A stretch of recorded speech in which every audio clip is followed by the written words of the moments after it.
In the dying empire beneath Berlin, where concrete walls shuddered from Soviet artillery, a mother prepared to murder her children. Not from cruelty, not from despair, but from conviction. She believed, truly believed, they were too good for the world that would come after Hitler. May 1st, 1945. 10 p.m. Hitler's bunker. Hours earlier, 4-year-old Heide had been playing. She'd spotted the bunker's radio man, Rochus Misch, and called out a teasing rhyme in German. Misch, Misch, du bist ein Fisch. Fish. She was calling him a fish. A child's joke. Innocent, playful. It was the last thing any of the children said. Now, 6 children lie drugged in their beds. Helga, 12, Hilde, 11, Helmut, 9, Holde, 7, Hedda, 5, and Heide, just 4, all dressed in white nightgowns, ribbons in the girls' hair perfectly combed. Their mother enters with cyanide. Within minutes, all 6 will be dead, murdered by their own parents, not to save them from Soviet soldiers, but because their father, Joseph Goebbels, Hitler's propaganda minister, chose ideology over their lives.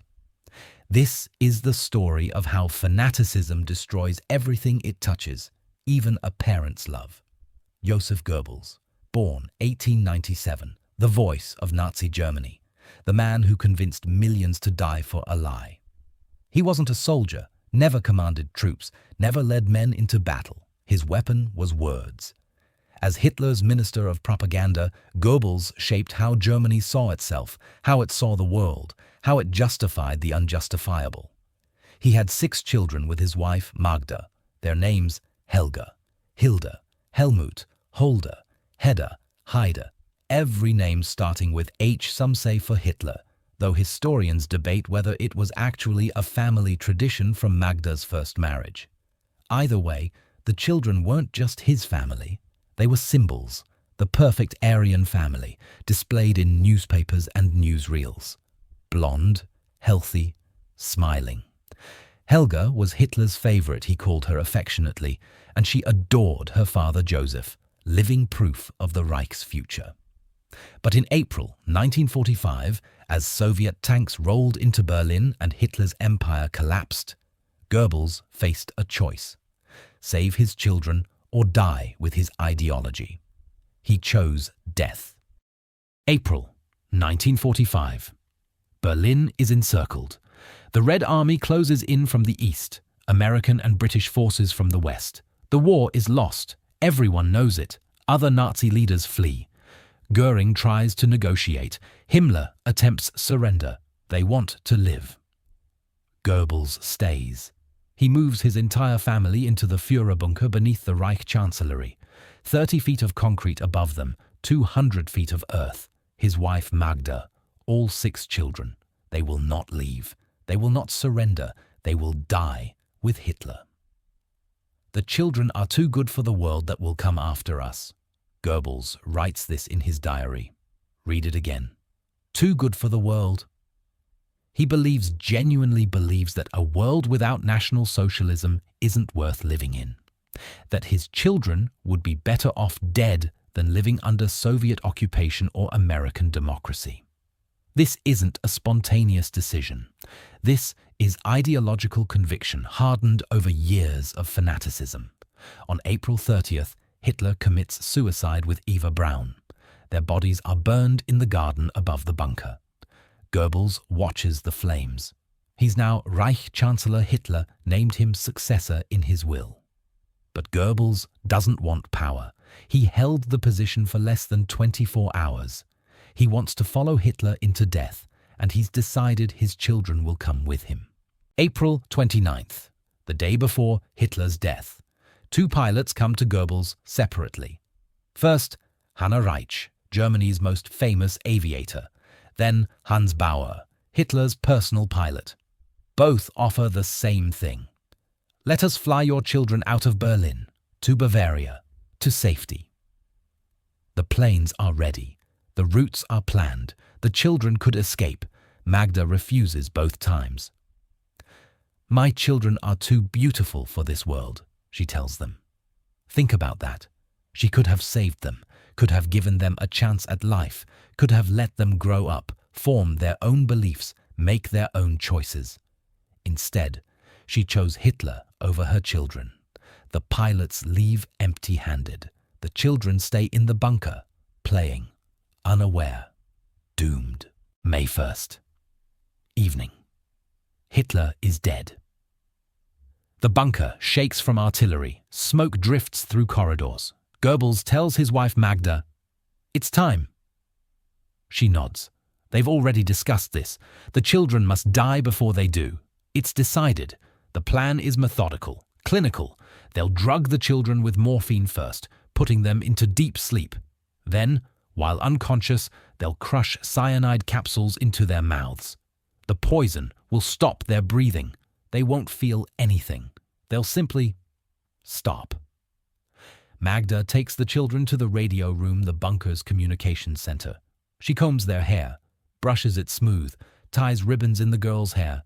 She kisses each one. They're told they're being given candy water or vaccinations for their trip to Berchtesgaden tomorrow. They're excited. They think they're finally leaving the bunker. They put on white nightgowns, clean, fresh, as if preparing for a normal bedtime. Magda insists on administering the drugs herself. She's their mother. This is her responsibility. Dr. Helmut prepares the morphine. Dr. Ludwig Stumpfegger assists. Some accounts suggest Goebbels couldn't face it, that he stayed downstairs, that he was too cowardly to watch. Either way, the decision is made. Around 8 p.m., the morphine is administered. The children think it's medicine. Within minutes, their eyes grow heavy. Their breathing slows. They sink into unconsciousness. Then the cyanide, small glass capsules, crushed one by one into their mouths. The poison reacts with saliva. Breathing stops. Helga first, 12 years old. Hitler's favorite, the girl who adored her father. But something goes wrong. The Soviet autopsy later finds bruises on Helga's face.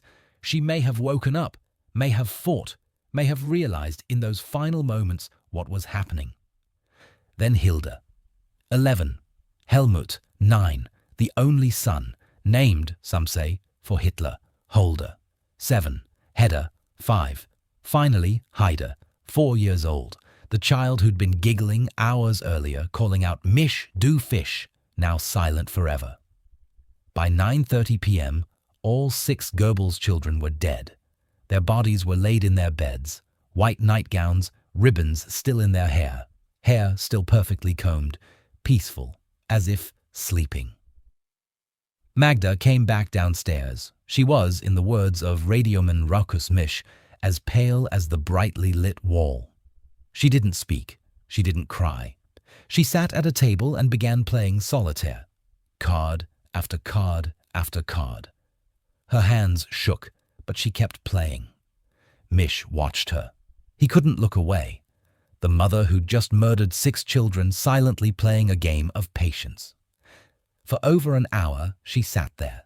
Then she stood. "It's time," she said. She and Joseph went upstairs. "Let me tell you about each child, because they weren't just the Goebbels children. They were individuals. They had favorite games, favorite songs, dreams about who they'd become. Helga, 12 years old, the oldest, smart, serious, loved music, played piano. In photographs, she often looks contemplative, like she understood more than her siblings. Hitler called her affectionately she was his favorite among the children. She was a daddy's girl who loved Joseph intensely. Some say she woke up as the cyanide was administered. The bruises on her face suggest she fought, that she realized in those final terrifying moments that her mother was killing her. Hilde, 11. Close with Helga. The two were inseparable. She loved drawing, wanted to be an artist. In family photos, she's always near her older sister, Helmut, 9 years old, the only boy. He idolized his father, wanted to be a soldier when he grew up. He collected toy soldiers, lining them up on windowsills in the bunker. Holde, 7, shy, quiet, loved animals. In photos, she often holds a doll, clutching it close. She had nightmares about the bombing. Her mother would sit with her until she fell back asleep. Hedda, 5, energetic, always smiling, too young to fully understand the war. She asked when they could go home, when she could play outside again. Heide, 4 years old, blonde curls, big eyes. She had tonsillitis and wore a scarf around her neck. In the last hours of her life, she played with the guards. Misch, Misch, du bist ein Fisch, a child's rhyme. The last innocent sound in the bunker before silence. 4 years old. These weren't propaganda symbols. These weren't extensions of ideology. These were children with laughter and tears and questions about the world, and their father chose his political beliefs over their lives. There was one child who survived. Magda's son from her first marriage, Harold Quandt, age 23, a prisoner of war when his half-siblings were murdered. He came home to discover his mother had killed her children while sparing him by accident of circumstance. He inherited his family's fortune, built BMW with his half-brother, and became a billionaire. His descendants are among Germany's wealthiest families today. The dark irony, one branch murdered in the bunker, the other branch building an empire. Around 8:30 p.m., Josef and Magda Goebbels go upstairs, outside the bunker, into the Reich Chancellery Garden, the same garden where Hitler's body burned hours earlier. Before leaving, Goebbels turns to Rokus Misch. His final words: "Well, Misch, we knew how to live. Now we know how to die." No remorse, no doubt, only conviction. They've arranged for SS Adjutant Günther Schwegemann to shoot them after they take cyanide. Insurance? They don't want to risk surviving, being captured. They bite down on cyanide capsules. They collapse. Schwegemann shoots them both. Their bodies are doused with gasoline and burned. When Soviet troops arrive on May 2nd, they find charred remains in the garden.